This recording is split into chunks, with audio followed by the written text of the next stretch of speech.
वादी सवात ना सिर्फ अपने हुस्न की वजह से पूरी दुनिया में मशहूर है, बल्कि यहाँ उगने वाले फ्रूट्स पूरी दुनिया में एक अलग मकाम रखते हैं। सवात का आड़ू अपनी ग़िज़ाइयत, अपने बेहतरीन जायके और अपनी मिठास की वजह से पूरी दुनिया में एक अलग मकाम रखता है। हमारे पास तो अब सारी वैरायटीज़ है, आड़ू की भी सारी वैरायटीज़ है, अली बुखारा भी है, खुबानी भी है, अनार भी है, पिकनिट है, अखरूट है। तकरीबन 7,000 पौधे हैं हमें।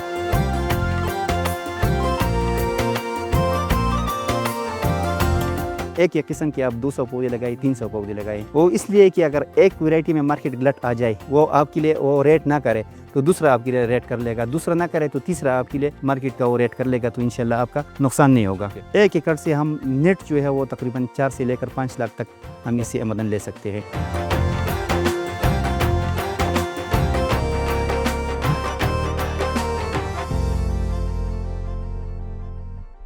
अस्सलाम वालेकुम नाज़रीन, मैं हूं फ़खर ज़मान और आप देख रहे हैं प्रोग्राम किसान का पाकिस्तान।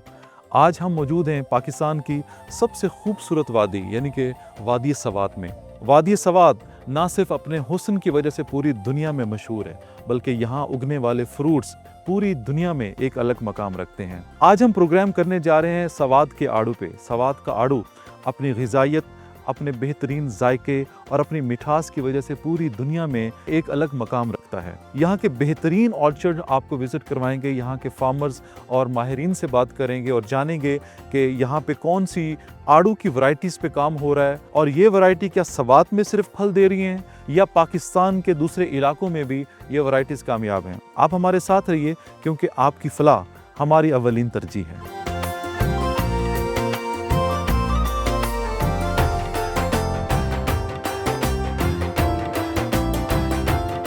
पाकिस्तान को कुदरत ने बेशुमार नेमतों से नवाजा है। अगर फलों की जन्नत की बात की जाए तो सवात का नाम सरे फहरिस्त आता है। बर्फपोश पहाड़, शफाफ चश्मे, जरखेज ज़मीन और मोतदिल मौसम इस वादी को आड़ू की काश के लिए मिसाली बनाते हैं। यही वजह है कि सवात का आड़ू न सिर्फ पाकिस्तान बल्कि बैरून मुल्क भी अपनी मिठास, खुशबू और आला मयार की वजह से पहचाना जाता है।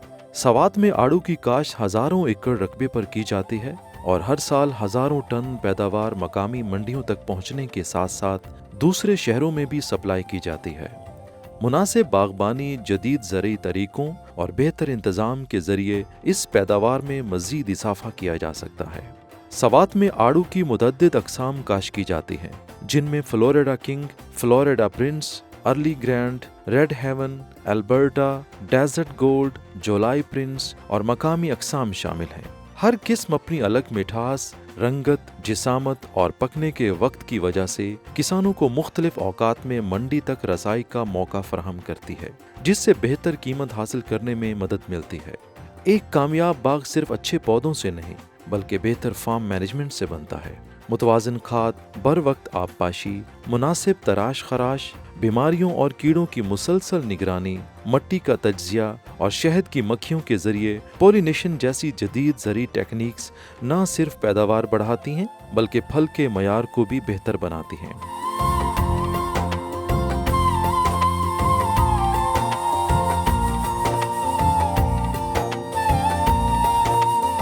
हम मौजूद हैं पाकिस्तान का स्विट्ज़रलैंड कहलाने वाली वादी यानी कि वादी सवात में, जिसे land of high valley fruits भी कह सकते हैं। मुझे ज्वाइन किया है रहमान अली साहब ने, जो कि पीच के बहुत ही प्रोग्रेसिव फार्मर है। उनसे बात करते हैं। रहमान भाई, बहुत शुक्रिया हमें वक्त देने के लिए। मुझे सबसे पहले बताइए कि आपने कब से फार्मिंग स्टार्ट की पीच की और इस टाइम कितनी वैरायटीज़ हैं आपके ऑर्चर्ड में? आपका बहुत शुक्रिया। 12 साल पहले मैंने ये प्रोग्राम शुरू किया था। हमारे पास तो अब सारी वैरायटीज़ है। ठीक है। मतलब आड़ू की भी सारी वैरायटीज़ है, अली बुखारा भी है, खुबानी भी है, खुबानी भी है, अनार भी है, ओके, पिकनिट है, अखरूट है। मैं तो ये फैशन है कि ये जो एरिया है ये तकरीबन 7,000 पौधे है मेरे को। ओके, ठीक है। मैंने 3 ट्यूबवेल बनाए हैं, सोलर सिस्टम लगाए हैं, तकरीबन 8,000 फीट हमने खुदाई करके इसमें ये सारी पाइपलाइन किया हुआ है। अच्छा, बेहतरीन। ड्रिप इरिगेशन पे काम कर रहे हैं? ये ड्रिप इरिगेशन तो नहीं है, लेकिन सारा जो है ये सोलर पे है, क्योंकि ये ऊपर इलाका है ना, ठीक है, नहरी निज़ाम यहाँ पे नहीं है। नहीं है, ओके। ये बहुत बंजर ज़मीन थे सारी, तकरीबन 9 साल तो इस खेत पे हमारा ये यानी कि ज़मीन डेवलप करने में 9 साल लग गए। 9 साल लग गए। अच्छा। ये पहले अपने इस पे मतलब लेवलिंग किया, ठीक है, फिर इसमें 1 साल टमाटर और गोभी वगैरह ये सब्जियां उगाई। अब ये खेत तैयार हुआ, फिर हमने इसमें ये पौधे लगाए और सारे किस्में हैं हमारे पास अब। जबरदस्त। पाकिस्तान में इससे बेहतरीन और खूबसूरत ऑर्चर्ड मैंने पीच का कहीं नहीं देखा। तो यहाँ पे ये है कि हमारा जो मौसमी निज़ाम भी आड़ू के लिए मौजू है, और हमारा जो खेत है, ज़मीन जो है, सारी आड़ू के लिए बिल्कुल मौजू है। यहाँ की सॉइल, पानी और यहाँ की आबो हवा वो पीच को सपोर्ट करती बिल्कुल है, सपोर्ट बल्कि करता हर है। तरह का हाई वैल्यू फ्रूट्स को बिल्कुल सपोर्ट बिल्कुल, करती है। लेकिन पीच के लिए ज़्यादा मौजू है। ज्यादा। अच्छा, पीच की कौन कौन सी फेमस वैरायटीज आपके पास है? स्वाद के सारी वैरायटी जितनी भी है वो आपने एक ही जगह पे इकट्ठी कर दी है। हाँ, उनके कुछ नाम बता दें, कौन कौन सी? वो अर्ली ग्रीन है, ठीक है, फ्लोरिडा किंग है, स्प्रिंग क्रेस ओके, 3 नंबर है, 4 नंबर है। जी जी जी तो जी। 1 से 8 नंबर तक हमारे पास सारे हैं। पिशावर और तेमरगरा में जो पसंद करते हैं 7 नंबर, और ये 5 नंबर में है एक, वो भी 7 नंबर जैसे है। ठीक है, तो हमारे पठान जो है वो मीठा ज्यादा पसंद करते मीठा हैं ना। पसंद करते हैं। हाँ, और तो 7 नंबर और ये 5 5 नंबर ये में- मीठी है। हाँ, ये 5 नंबर में भी एक किस्म है, अच्छा, वो बहुत कम है हमारे स्वाद में भी, ओके, बहुत कम इलाकों में है। तो ये 2 नंबर वो भी 7 नंबर जैसा है, अच्छा अच्छा। और उसका जायका भी ऐसा है जैसा अफगानिस्तान की जो वो खुबानी नहीं आती, उसके जैसा उसकी वो है, मिठास है उसके मिठास अंदर। है उसमें। जबरदस्त। हाँ, तो वो तेमरगरा और पिशावर और ये हमारे केपी में वो लोग बहुत पसंद करते हैं। ओके, बेहतरीन। आपके पास टोटल कितना रकबा है जहाँ पे आपने ये जो ऑर्चर्ड बनाया हुआ है? तो ये तकरीबन जरीब के हिसाब से, हम जरीब में एकड़ में 2 जरीब होते हैं। हाँ, तो एक जरीब पे हम 80 से 100 इट पौधे मीन्स कि लगाते हैं। 1 एकड़ में 200 पौधे हो गए हाँ, आपके। बिल्कुल, और एक पौधे पे कितना फ्रूट लेते हैं आप पीच का? डिपेंड करता है वैरायटीज के एतबार से इसका जो है वैरायटी ना वो डिपेंड करता है प्रोडक्ट। के एतबार से भी डिपेंड करता है, और जो नहरी ज़मीनें जी हैं जी, वहाँ पे ये दरख्त 3 साल में जो फ्रूट देते हैं, 4 साल में देते हैं, ये 5-6 साल ओके, तक 1-2 साल लेट देते हाँ, हैं। ठीक है। लेट बंजर जमीन quantity थी ना के साथ, हाँ। यहाँ पे? हाँ, हाँ, ठीक। लेकिन असल बात ये भी है, इस जमीन के पौधे जो है ये 25 साल चले गए थे, वो उस जमीन के 15 साल चले गए। वहाँ पे पानी ज्यादा होने हाँ, की वजह से वो फंगल इन्फेक्शन की वजह से हाँ, जल्दी वो खत्म हो जल्दी जाते हैं। खत्म होते हैं। हाँ, हाँ, हाँ। और उसमें ये भी है कि वहाँ पे मतलब ये बड़े बड़े दरख्त वो जल्दी सूख जाती है, फ्रूट भी होती है इसमें और सूख जाती है अचानक। और इस ज़मीन में ये है कि इसमें सूखने के बहुत कम जबरदस्त। चांसेस है। ये जो है ना, ये पौधे के बिल्कुल तने को पानी लगा तने देते को हैं। पानी लगाते हैं। इसको पानी नहीं लगाना नहीं चाहिए। लगाना ठीक चाहिए, है। और आड़ू बहुत ज़्यादा पानी भी नहीं चाहिए ओके इसको। जी, ऐसा हाँ, ही है। तो ज़्यादा लोग वो गलती करते हैं, तो उस वजह से। और नीचे जो है नहरी ज़मीनें जो है पौधों को पानी देते हैं, और जब हवा आ जाती है, हवा आ जाती है तो उसकी वजह से वो हाँ, पानी वो एक्सपेंड कर देती है पानी तो को। उसकी वजह से फिर ये जो पौधे हैं ये सूख जाते हैं। 70 से 80 किलो एक पौधे की जो पैदावार है वो कितने में सेल हो जाती है? क्या रेट चल रहा है आजकल? वो तो आजकल तो माशाल्लाह काफ़ी रेट अच्छा है। इस साल पहले ये अर्ली ग्रीन और फोडाकिन उसका रेट अच्छा नहीं था, ठीक है, अभी तो सही है माशाल्लाह। 7 kg और 6 kg ये तकरीबन 1200-1300 पे बिकते हैं। 1200-1300 में बिक रहे हैं। हाँ, ठीक है। हाँ, इसकी कम। मार्केट कैसे करते हैं? कहाँ कहाँ आपका जो है फ्रूट जाता है? सारा पाकिस्तान जाता है। ये ठेकेदार नंबर आपसे से- खुद रब्ता करता है या आप खुद मंडी भेजते हैं? वो लोग तो आते हैं ज़मींदारों को पहले से, वो पैसे भी देते हैं कुछ, लेकिन वो ये है कि फिर यानी कि वो- फ्रूट पहले ही खरीद लिया जाता है। हमारे जो जमींदार लोग हैं उनके पास इतने पैसे नहीं होते हैं ना इसके गुडी और फार्म मैनेजमेंट खाद के लिए। और फार्म, तो वो पहले पैसे देते हैं, फिर हम उससे एग्रीमेंट करते हैं कि हम अपना जो फ्रूट है वो आपकी दुकान पे सेल करेंगे। ठीक है, तो यानी कि आड़ती सिस्टम है। हाँ, यहाँ पे भी- हालांकि ठीक सिस्टम नहीं है जमींदार के लिए, लेकिन मजबूरी है। टेम्परेरी फायदे तो होते हैं हमारे किसान को कि हमारे किसान ने पैसे पकड़े होते हैं अपने खुशी गमी के लिए। अगर इसको थ्रू आउट देखा जाए तो शुरू से ये सिस्टम चलता आ रहा है। ये हमारे किसान के फायदे में है सिस्टम, आड़त वाला, या नुकसान में है? नहीं, ये तो बहुत नुकसान में है। अच्छा, इसको बदलना किसने है और कैसे बदलना? तो जमींदार को किसी ने तो सपोर्ट करना है। अगर गवर्नमेंट सपोर्ट करते तो फिर आड़ती का ज़रूरत ना पड़ता है। ऐसा भी होता है कि आड़ती 1000 पे आगे बेचते हैं, हमें फ़ोन करते हैं कि आपका 800 पे बिक गया। ये सिंपल बात है कि अगर गवर्नमेंट सपोर्ट करते तो आरती का ज़रूरत ना पड़ता है अब। अच्छा, मुझे बताएं कि आप हमारे दूसरे जो किसान हैं जो कि रिवायती फसलों पे काम जी, कर रहे जी, हैं, जी। आप उनको पीच उगाने के हवाले से क्या मशवरा देना चाहते हैं? कैसी फसल है ये? बहुत ज़बरदस्त है। अभी जो है ये पहले नंबर जो है वो मलाकंड से नीचे जो पंजाब में भी अभी वो शुरू हुआ है, ये फोडाकीन और अर्ली ग्रीन। Early green.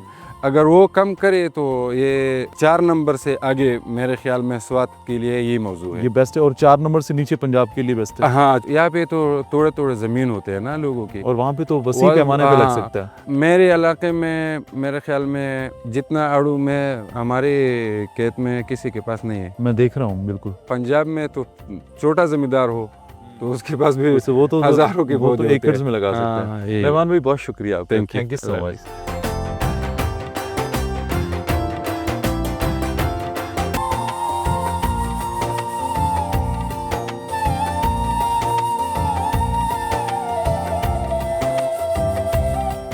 आज दुनिया सिर्फ ताज़ा फल फरोख्त करने तक महदूद नहीं रही, बल्कि वैल्यू एडिशन ही असल मुनाफा की कुंजी बन चुकी है। आड़ू से आला मयार का jam, jelly, squashes, juice, nectar, fruit pulp, खुश्क आड़ू, फ्रूट बार, आइसक्रीम, बेकरी मसनूआत और दीगर ग़िज़ाई अशिया तैयार की जा सकती हैं। इन मसनूआत के ज़रिए किसान अपनी फसल की शेल्फ लाइफ बढ़ाने के साथ साथ कई गुना ज़्यादा आमदनी हासिल कर सकते हैं। अगर आड़ू की मुनासिब ग्रेडिंग, साइज के मुताबिक दर्जाबंदी, खूबसूरत पैकिंग, कोल्ड स्टोरेज और कोल्ड चेन का निज़ाम अपनाया जाए तो फसल के बाद होने वाले नुकसानात को नुमाया हद तक कम किया जा सकता है। जदीद पैकिंग और रेफ्रिजरेटेड ट्रांसपोर्ट के जरिए आड़ू को कौमी और बैनुल अक़वामी मंडियों तक बेहतरीन हालत में पहुंचाया जा सकता है। मार्केटिंग के मैदान में भी किसानों के लिए बेशुमार मौके मौजूद हैं। अगर किसान इज्तमाई तौर पर फार्मर ग्रुप्स या कोऑपरेटिव सोसाइटीज़ कायम करें, अपनी ब्रांडिंग करें, सोशल मीडिया और डिजिटल मार्केटिंग से फ़ायदा उठाएं, सुपरमार्केट्स, होटल इंडस्ट्री और ऑनलाइन फ़रोख्त के प्लेटफॉर्म से बराह रास्त राब्ता कायम करें तो उन्हें बेहतर और मुस्तहकम कीमत मिल सकती है। इसी तरह बरामदी मयार के मुताबिक पैदावार, आलमी फूड सेफ्टी सर्टिफिकेशन और मयारी पैकिंग पाकिस्तान के आड़ू को आलमी मंडियों में मजीद नुमाया मकाम दिला सकती है। कुदरत ने सवात को बेहतरीन मौसम और ज़रख़ेज़ ज़मीन अता की है। अब ज़रूरत इस बात की है कि हम जदीद ज़रई इल्म, बेहतर मनसूबा बंदी और वैल्यू एडिशन के ज़रिए इस नेमत को मज़ीद मुअस्सर अंदाज में इस्तेमाल करें ताकि सवात का आड़ू दुनिया भर में पाकिस्तान की मिठास, मयार और मेहनत की पहचान बन जाए।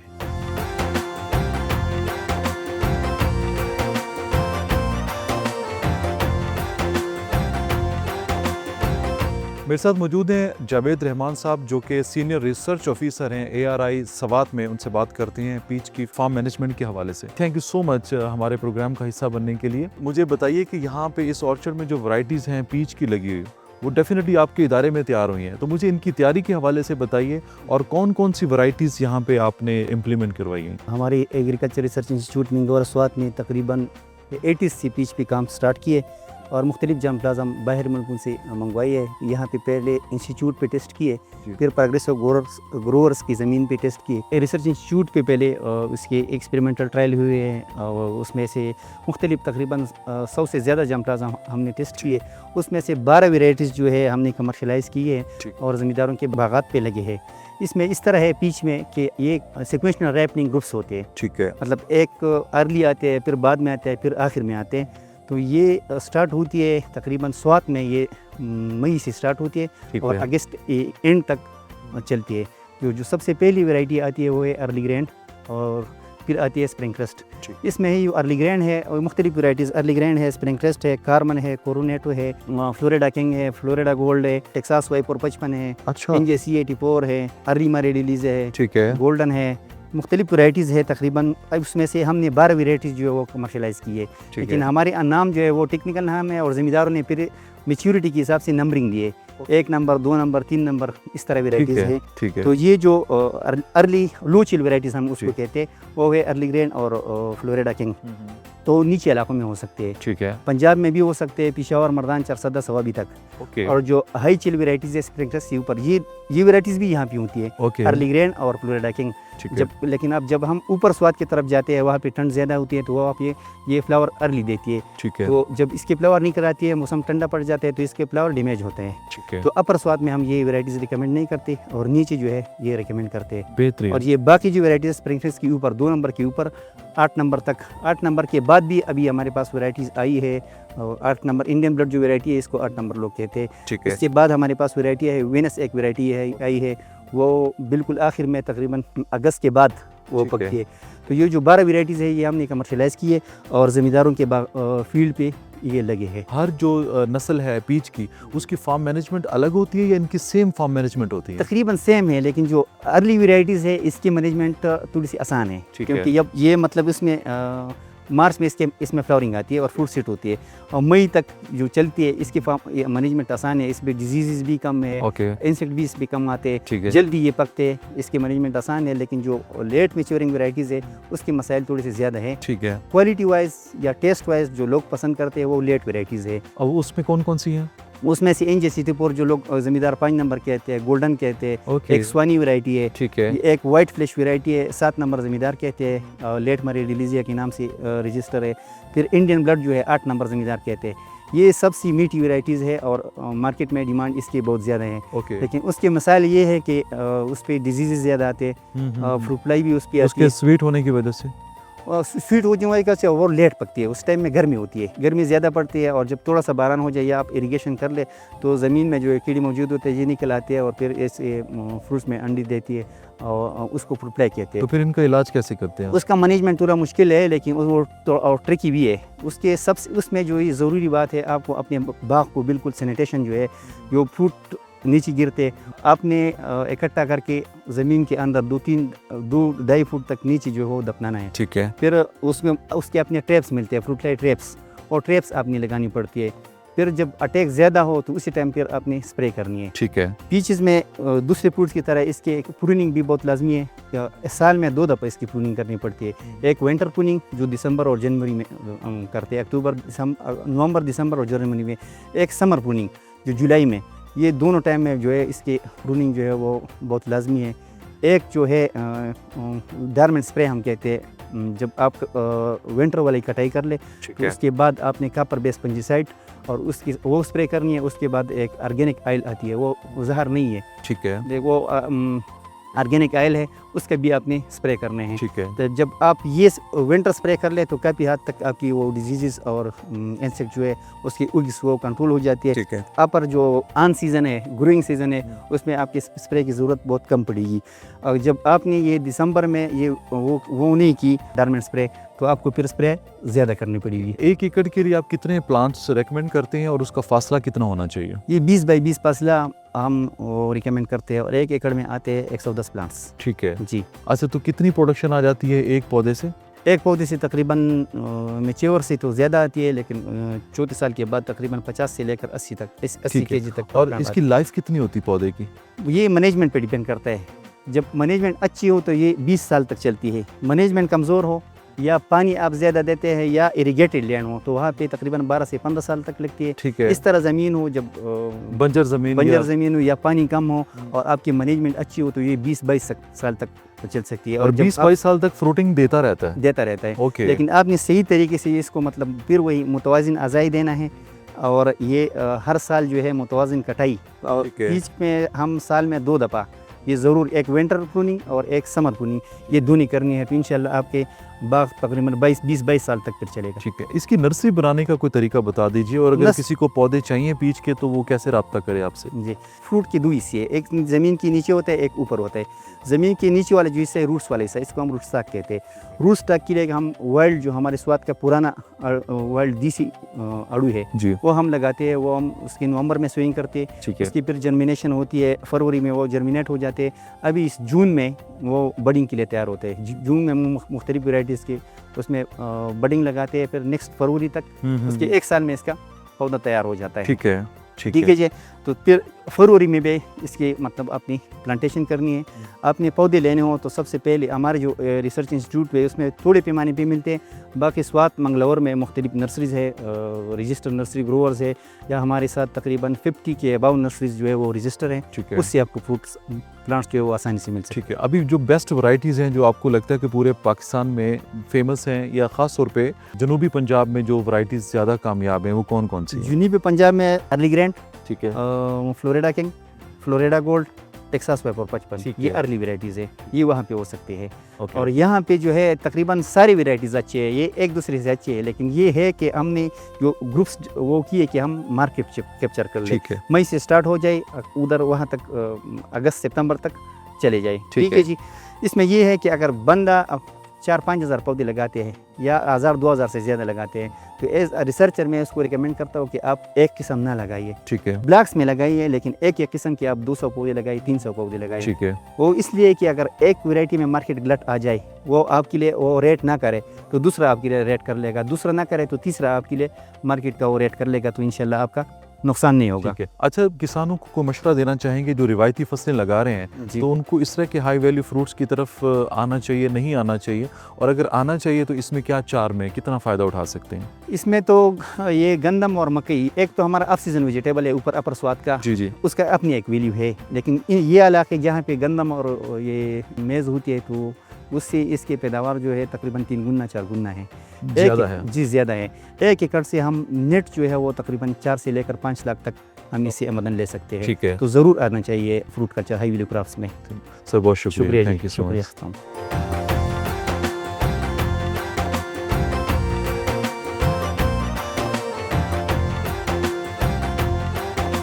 नाज़रीन, ये था आज का प्रोग्राम किसान का पाकिस्तान, जिसमें हमने आपको पाकिस्तान का सबसे खूबसूरत, सबसे बेहतरीन पीच का ऑर्चर्ड विज़िट करवाया। और ये ऑर्चर्ड वो ऑर्चर्ड है जहाँ पे पाकिस्तान में पहली बार सबसे ज़्यादा पीच की वैरायटीज़ का एक्सपेरिमेंट किया गया है।